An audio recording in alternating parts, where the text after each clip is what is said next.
Magandang araw po, ito po ang sublimation printer ng 888 Bacolod. Nagamit ito ng 4 na araw. Ito po yung printer header yan.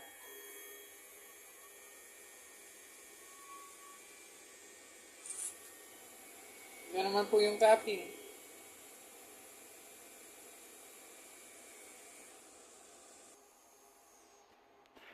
Head clean.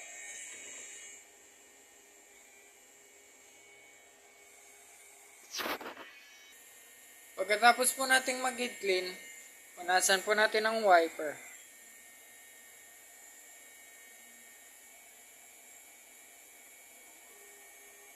Punasan na po natin yung wiper. Then punasan na din natin yung plate and capping.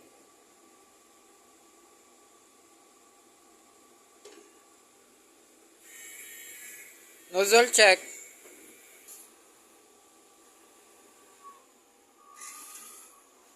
Yan naman po yung output ng aking nozzle check. Ito naman po yung ink tank area. Tama lang po yung mga ink level nila. Ito naman po yung waste tank. Last dispose po nito is nung Thursday. Ito naman po yung ground wire.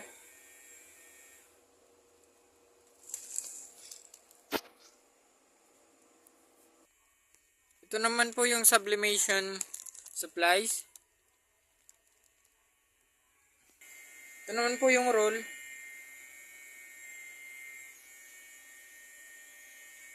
Ito naman po yung daily production log. Consumables monitoring. Daily checklist. Yun lang po, maraming salamat.